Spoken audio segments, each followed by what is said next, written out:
warahmatullahi wabarakatuh. Apa kabar semua? Mudah-mudahan semuanya dalam keadaan sehat walafiat ya. Amin, amin ya rabbal alamin. Nah, perkenalkan nama Ibu Eva Pamela. Di sini kita akan belajar sejarah Indonesia. Ini kali pertama kita bertemu, walaupun tidak tatap muka. Mudah-mudahan semuanya tetap berkah. Kita berdoa, mudah-mudahan secepatnya COVID-19 segera mereda di Indonesia, umumnya di dunia, sehingga kita bisa melakukan tatap muka lagi di sekolah tercinta. Nah baiklah, sebelumnya Ibu minta maaf jika video ini banyak kekurangan dan mungkin nanti kalian akan mendengar backsound seperti suara ayam atau burung. Silahkan nikmati saja ya, tapi jangan salah fokus karena fokus kalian harus pada Ibu ya. Oke. Kolonialisme dan imperialisme. Nah, kalau misalkan kalian mendengar kata kolonialisme, kira-kira apa yang ada di benak kalian? Apakah itu kerja paksa? Atau mungkin petani? Atau buruh? Nah, mungkin saja imajinasi kalian itu ada benarnya. Untuk itu, mari kita simak baik-baik materi kolonialisme dan imperialisme. Koloni berasal dari bahasa Latin yaitu kolonial yang artinya adalah tanah pemukiman atau jajahan. Nah, secara umum kolonialisme adalah usaha untuk menguasai daerah di luar wilayah tersebut atau di luar negara tersebut. Nah, biasanya kolonialisme dilakukan secara terpaksa untuk mendapatkan keuntungan yang sebesar-besarnya bagi motherland atau negara induk. Tujuan dari kolonialisme ini adalah untuk mencari dominasi ekonomi dari sumber daya alam, tenaga kerja, ataupun perdagangan untuk memenuhi kebutuhan negaranya. Dan biasanya negara yang menjadi koloni itu adalah negara yang memiliki bahan-bahan mentah yang dibutuhkan oleh negara yang melakukan kolonialisme. Paham? Paham ya? Nah, sekarang apa itu imperialisme? Apakah kalian pernah mendengar istilah 3G? Tapi bukan 3G sinyal ya. 3G di sini merupakan salah satu tujuan dari imperialisme kuno. Nah, jadi imperialisme itu apa sih? Imperialisme berasal dari bahasa Latin, yaitu imperera. Imperera artinya adalah memerintah. Imperialisme di sini berarti adalah kebijakan di mana negara besar berupaya memegang kendali pemerintahan negara lain dengan tujuan untuk dijaga agar bisa berkembang. Nah, tujuan dari imperialisme ini kita klasifikasikan menjadi dua ya. Ada imperialisme kuno dan ada imperialisme modern. Nah, imperialisme kuno ini terjadi pada tahun 1500 Masehi, di mana peristiwa ini dipelopori oleh negara Spanyol dan Portugis. Nah, kedua belah pihak ini memiliki perjanjian yang disebut dengan Perjanjian Tordesillas, di mana isinya adalah mengenai kekuasaan wilayah antara Spanyol dan Portugis.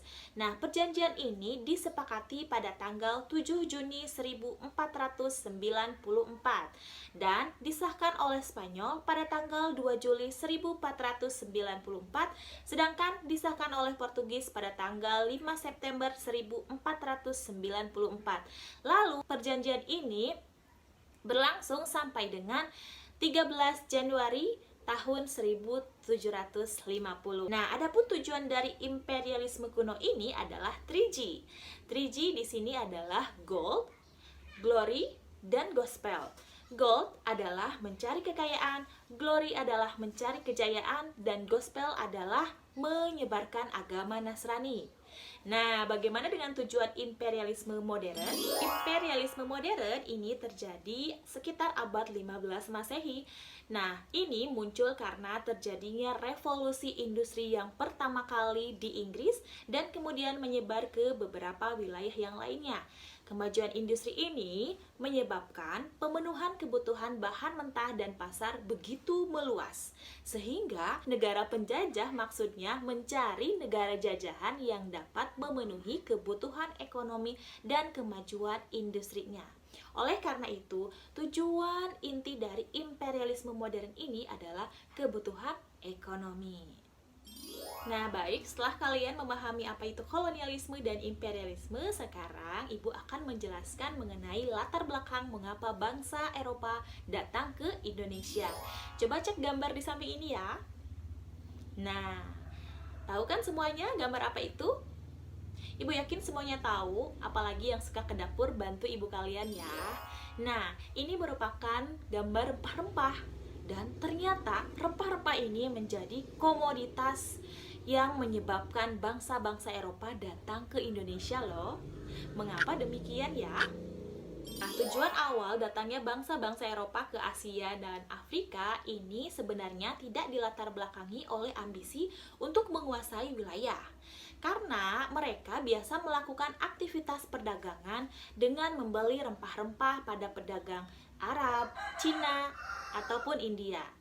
Nah, mereka pun sebenarnya sesekali melakukan perdagangan seperti pakaian kepada pedagang Arab, Cina, ataupun India. Nah, jadi intinya sebenarnya bangsa Eropa datang ke Asia ataupun Afrika ini adalah untuk berdagang. Nah, tapi kenapa sih mereka bisa berubah dari yang tujuannya berdagang hingga melakukan praktek kolonialisme dan imperialisme? Setelah bangsa Eropa melihat begitu banyak kekayaan alam yang dimiliki oleh Nusantara, maka muncullah keinginan untuk menguasai wilayah tersebut. Nah, keinginannya adalah untuk mendominasi ekonomi. Dan lambat laun keinginan tersebut berkembang menjadi keinginan untuk mendominasi secara politik dan militer. Itulah yang menyebabkan bangsa Eropa akhirnya melakukan praktek kolonialisme dan imperialisme. Kira-kira adakah faktor lain yang menyebabkan bangsa Eropa melakukan praktek kolonialisme dan imperialisme? Nah, selain untuk mendominasi secara ekonomi, politik, dan militer, ternyata ada beberapa faktor yang melatar belakangi bangsa Eropa melakukan praktek kolonialisme dan imperialisme loh. Yang pertama adalah gold. Gold di sini adalah mencari kekayaan. Jadi, bangsa-bangsa Eropa mulai mencari kekayaan dengan mengumpulkan emas, perak, atau barang tambang lainnya yang tentunya memiliki nilai yang sangat tinggi. Namun, seiring berjalannya waktu, bangsa Eropa mengubah haluan menjadi mencari rempah-rempah. Karena rempah-rempah saat itu menjadi komoditas yang bernilai tinggi di skala internasional. Selain sebagai bahan penghangat, dulu rempah-rempah menjadi bumbu favorit para raja. Nah, selain faktor gold, ada faktor untuk mencari kejayaan, yaitu yang disebut dengan glory. Dan yang terakhir adalah faktor gospel, adanya keinginan untuk menyebarkan agama Nasrani atau Kristen ke seluruh dunia. Nah, ada lagi kah faktor lain yang memicu kedatangan bangsa Eropa ke Nusantara? Nah, latar belakang lain adalah karena jatuhnya kota Konstantinopel ke tangan Turki Utsmani pada tahun 1453, sehingga akses bangsa-bangsa Eropa untuk mendapatkan rempah-rempah murah di kawasan timur ini menjadi tertutup. Akhirnya, harga rempah-rempah di pasar Eropa sangat melambung tinggi. Nah, dari situlah mereka mulai mencari dan menemukan daerah penghasil rempah-rempah ke timur. Nah, itulah penyebab terjadinya petualangan, penjelajahan, dan penemuan dunia baru yang disebut dengan Mutiara dari Timur atau Nusantara, yaitu Indonesia. Sehingga mereka melakukan praktek kolonialisme dan imperialisme. Bagaimana? Sudah paham semuanya ya apa yang disebut dengan kolonialisme dan imperialisme serta apa yang menjadi latar belakang bangsa-bangsa Eropa melakukan praktek kolonialisme dan imperialisme. Sampai jumpa kembali di pertemuan minggu depan. Assalamualaikum warahmatullahi wabarakatuh.